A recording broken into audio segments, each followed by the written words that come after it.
Be Kind Mind where you embrace, enhance and empathy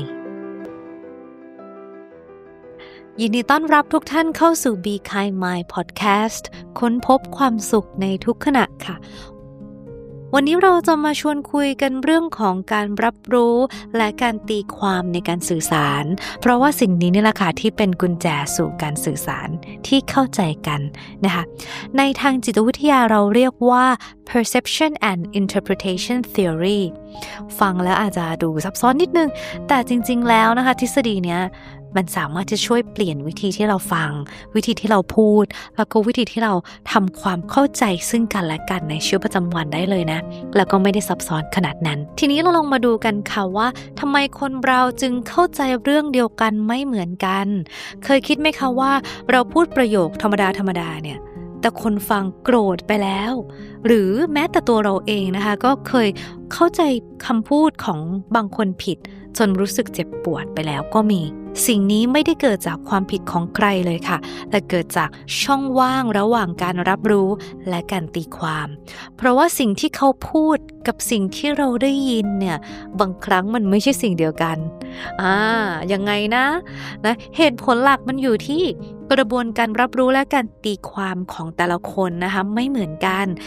ซึ่งกระบวนการนี้มันเกิดขึ้นในสมองเราก่อนที่เราจะตอบโต้หรือพูดอะไรออกไปด้วยซ้ำแล้วก็แม้สิ่งที่เรารับรู้จะเหมือนกันเช่นฟังคำพูดเดียวกันเลยน้ำเสียงเดียวกันสีหน้าเดียวกันแต่ความหมายที่แต่ละคนตีความเข้าไปในสมองเนี่ยอาจจะต่างกันไปตามอะไรได้บ้างล่ะสุดแล้วแต่ประสบการณ์ในอดีตอารมณ์ณขณะนั้นๆความคาดหวังความเชื่อส่วนตัวนะคะหรือว่ายกตัวอย่างง่ายๆค่ะคนหนึ่งพูดเสียงดังเพราะว่าตื่นเต้นแต่คนฟังอาจจะรู้สึกว่าเฮ้ยเขาพูดเสียงดังใส่เราเขากำลังตำหนิเราอยู่หรือเปล่าเห็นไหมคะว่าแค่นี้ก็ไม่เหมือนกันแล้วนะ perception หรือการรับรู้ของผู้ส่งสารกับผู้รับสารเนี่ยเป็นคนละเรื่องกันเลยนะดังนั้นค่ะถ้าเราเข้าใจกลไกนี้การรับรู้และการตีความนี้นะคะจะทำให้การสื่อสารของเราดีขึ้นมากๆเลยนะโดยที่เราเข้าใจกลไกอะไรบ้าง 1. การคัดกรอง selectionในทุกๆวันนะสมองเราเนี่ยต้องรับข้อมูลจำนวนมากภาพเสียงคำพูดตัวอักษรมากมายเลยแต่สมองเราจะเลือกเฉพาะสิ่งที่คิดว่าสำคัญนะคะเช่นเรามักจะสังเกตคำพูดที่กระทบความรู้สึกของเรามากกว่าคำพูดธรรมดาเช่นในที่ประชุมนะคะถ้าเจ้านายชมเพื่อนร่วมงานแล้วไม่พูดถึงเราเลยเราอาจจะเลือกจำแค่ช่วงที่เขาไม่พูดถึงเราแล้วก็รู้สึกว่าโอ๊ยฉันน่ะไม่มีค่าฉันไม่เคยถูกพูดถึงเลยงานของฉันมันคงไม่ได้เลือกชนะอกไปกันใหญ่ตีความไปถึงไหนตัวไหนแล้วจริงไหมคะทั้งที่มันไม่มีอะไรเลยนะเจ้านายเขาอาจจะแค่พูดถึงคนนั้นเฉยๆแค่นั้นไม่เกี่ยวอะไรกับเราหรือคุณค่าของเราเลยแม้แต่น้อยนะเราก็ตีความไปแล้วนะ2คือการจัดระเบียบนะจัดระเบียบในสมองเพราะว่า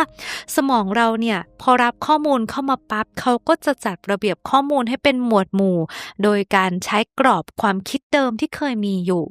เช่นถ้าคุณเคยมีเพื่อนร่วมงานที่ไม่จริงใจมาก่อน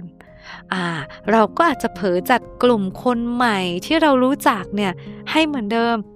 เช่นเขาทำแบบเนี้ยเขาต้องไม่จริงใจแน่เลย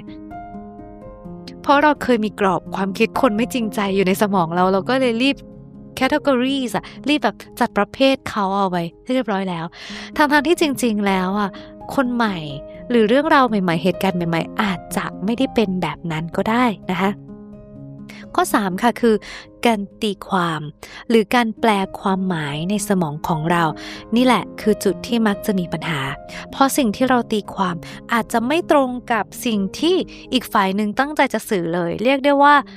พูดอีกเรื่องนึงได้ยินอีกเรื่องนึงไปเลยก็ได้ดังนั้นนะเราอาจจะต้องระวังการตีความของเรานิดนึงนะคะถ้าในเชิงพระพุทธศาสนานะคะหลวงพ่อครูบาอาจารย์ของสนเคยสอนไว้ว่าฟังแล้วก็จบแค่ที่หูยินหนอแค่นั้นไม่ต้องตีความอะไรต่ออันนี้ก็จะเป็นเชิงพระพุทธศาสนานะคะดังนั้นแล้วเราจะทำให้การตีความตรงนี้มาช่วยให้เราสื่อสารได้ดียิ่งขึ้นหรือเข้าใจอีกฝั่งหนึ่งได้มากขึ้นได้ยังไง คือเราจะต้องฟังหรือรับข้อมูลแบบรู้ทันใจตัวเองด้วยก่อนที่เราจะตอบโต้การสื่อสารนั้นไปนะคะเราต้องลองถามใจตัวเองดูก่อนว่าตอนที่เราฟังคำนั้นเรารู้สึกอะไรหรือเราเคยเจอเหตุการณ์ที่มันคล้ายคลึงกันไหมหรือเรากำลังฟังเขาอยู่หรือเรากำลังฟังความคิดในหัวตัวเองอยู่กันแน่อันนี้สำคัญนะเพราะบางทีเขาอาจจะพูดว่าคนนี้ทำสิ่งนี้ได้ดีมากเลยแต่ในหัวเราไม่ได้ยินคำนั้นนะในหัวเราได้ยินคำว่าโอ้งานของเรามันคงไม่ได้เรื่องเลยสินะเขาชมแต่คนอื่นนั่น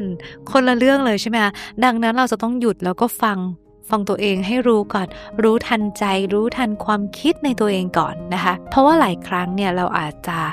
ไม่ได้รู้สึกไม่ดีกับสิ่งนั้นแต่เราอาจจะรู้สึกกับประสบการณ์ไม่ดีที่มันเกิดขึ้นในหัวเราเลยในชีวิตเรามาก่อนแล้วเราจะใช้ทฤษฎีนี้ในการพัฒนาการสื่อสารได้อย่างไรนะคะหนึ่งก็คือเราต้องลองสังเกตกรอบความคิดของตัวเองดูค่ะว่าทุกการตีความของเราเนี่ยมันจะมีสมมุติฐานลึกๆแฝงอยู่ลองถามว่า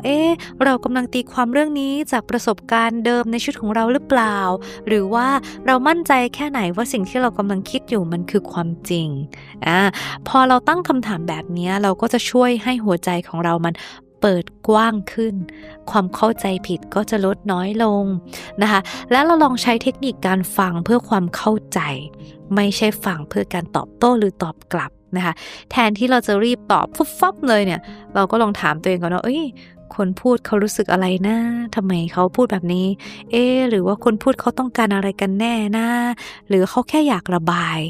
หรือเขาแค่ไม่สบายใจหรือเขาตื่นเต้นหรือเขาเป็นอะไรเราลองหยุดก่อนนะคะฟังเพื่อเข้าใจจริงๆนะคะและอีกเทคนิคหนึ่งคือเราลองใช้ประโยคสะท้อนกลับก็ได้นะเช่นสิ่งที่ฉันได้ยินคือนี้คุณกำลังกังวลเรื่องนี้อยู่ใช่ไหมอันนี้ก็ช่วยนะคะเพราะว่าเป็นการช่วยให้คนสื่อสารกับเราเนี่ยรู้ว่าเราเข้าใจเขาจริงๆนะไม่ได้ฟังผ่านๆหรือว่าเป็นการ make sure ด้วยว่าเข้าใจตรงกันนะอีกเทคนิคนึงก็คือการถามแทนที่จะสรุปเองคิดเองเองเข้าใจไปเองถามกลับเลยค่ะเมื่อกี้คุณหมายถึงเรื่องนี้ถามกลับเลยค่ะเมื่อกี้คุณหมายถึงอย่างนี้ใช่ไหมคะหรือว่าขอโทษนะช่วยเล่าเพิ่มเติมอีกหน่อยได้หรือเปล่าให้เข้าใจแจ่มแจ้งกันไปเลยค่ะว่าคุณเข้าใจตรงกันหลีกเลี่ยงลดโอกาสการตีความผิดนะคะและข้อ4ค่ะคือเราก็ต้องยอมรับว่าความจริงมันมีหลายมุมนะคะการทุกคนเนี่ยสามารถที่จะรับรู้แล้วก็ตีความแตกต่างกันไม่ยึดติดว่ามุมของฉันมันต้องถูกเสมอนะเพราะว่ามันอาจจะไม่ได้เป็นอย่างนั้นเสมอไปก็ได้ดังนั้นค่ะการรับรู้และการตีความนะคะการมองทุกอย่างอย่างเป็นกลางด้วยความเข้าใจความเมตตาก็จะช่วยให้เรามีการสื่อสารระหว่างกันที่ลึกซึ้งขึ้นแล้วก็เข้าใจกันมากขึ้นถ้าเกิดว่าท่านใดมีประสบการณ์หรือความคิดเห็นในเรื่องของการตีความการรับรู้การเข้าใจนะแชร์กันมาได้ในคอมเมนต์เลยนะคะวันนี้ก็ขอบคุณมากๆที่ติดตาม Be Kind My Podcast แล้วเจอกันใหม่ EP หน้าวันนี้สวัสดีค่ะ